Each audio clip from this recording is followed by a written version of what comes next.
And welcome to Monday's edition of Warrior Daily. My name is Justin Arbogast here with Coach Carrie Lohr of women's basketball. And Coach, a very big win over Ferris, last home game of the year for us. It was blackout night. We had Comcast here, a very big night for everything.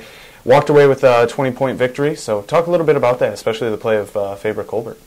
That was a really exciting night for us. Anytime you have a tribute to your seniors, and we're so senior heavy right now with six.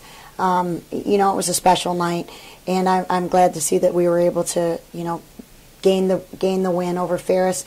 I think Ferris is very good. They're right in the hunt for postseason, and they've got quality players, quality coaches. But sometimes when you're on the opposing end of battling with the emotion of senior night, I've clearly been on the other end of that as well. So, but I just think our seniors were really fired up to play, and Fabra, without question, was our player of the game. Yeah, she was, tremendous. 19 points, 18 rebounds. It was very impressive to watch her. She was great. And then Saturday, we had a little bit of a stubbing of the toe, a little bit. Had won 9 straight games, but lost at Grand Valley. Breonna Taylor was great in that one in the second half. So just kind of talk about that game a little bit and how that one just kind of went down for you guys.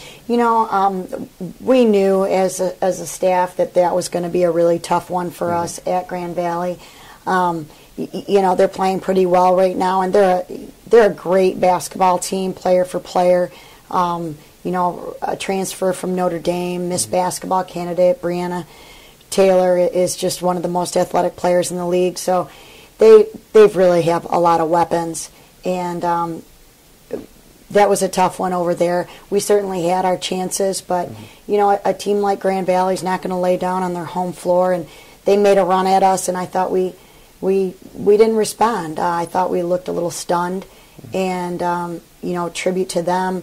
We got them down early, but we know as coaches with the shot clock and a good basketball team, those leads are never safe, and it was only a matter of time when Grand Valley was going to get rolling. That was certainly a disappointment, but I think we lost to a very good basketball team on the road, and we have to regroup and focus on our closing out our regular season. Right, and I know we kind of talked about that a little bit last week, just that we do have 3 road games to end the year heading into the playoffs, and it was something where you were talking about. You were looking forward to going on the road and kind of just getting that energy back because you just play at home so much and it's just so comfortable.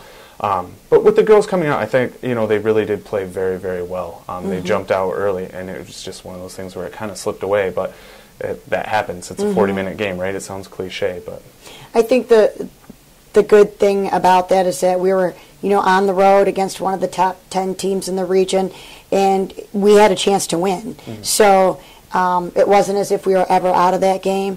I thought we did compete.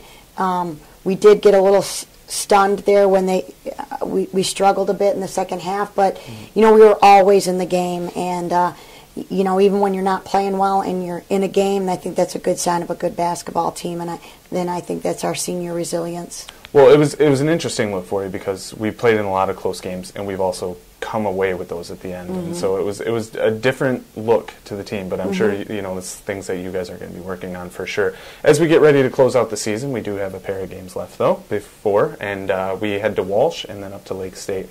Still have a 1-game lead in the GLIAC North. I know that's got to be a big goal for you guys, is to claim that GLIAC North title. So talk about the next couple of games and how we're going to recover from the loss there.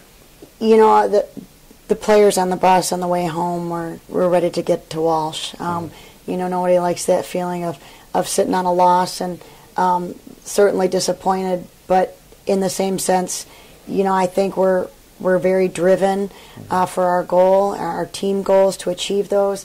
And going to Walsh is going to be a challenge, but yet we've got to. I hope we're still focused. I hope we're still on a mission. They were saying all the right things on the bus ride home, and ready to get back in the gym today and get at it.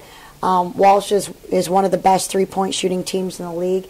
In fact, I think they're 3rd right now overall with field goal percentage. So we know that they can knock down big shots, and we're going to have to just kind of stick to our game plan as well, and attack the basket, be physical, defend 94 feet and out-rebound our opponents. So it'll be a tough one, but we're going to stay focused on our task at hand, one at a time. Right. And then we do have Lake State coming up after that, a team we saw here that came to town and picked up the W there, but also a very talented team with very good players. They really are. They are just not a 4 and I think they're 4 and 18 or 4 and 17 team. They're just not a 4-win team. They're really deadly, and I hope that we keep them where they're at. Right. But they're certainly going to be playing for a lot. It's going to be their Maria's senior night, her last game of her career. Our expectation is that Lake Superior is going to be playing with a lot of emotion and really trying to close out on a strong note. So that's going to be a tough contest for us up there as well. All right. Well, a couple of big games left before we head off to the playoffs, and we can talk about that a little bit more next week. But that's going to do it for today's edition of Warrior Daily here with Coach Carrie Lohr.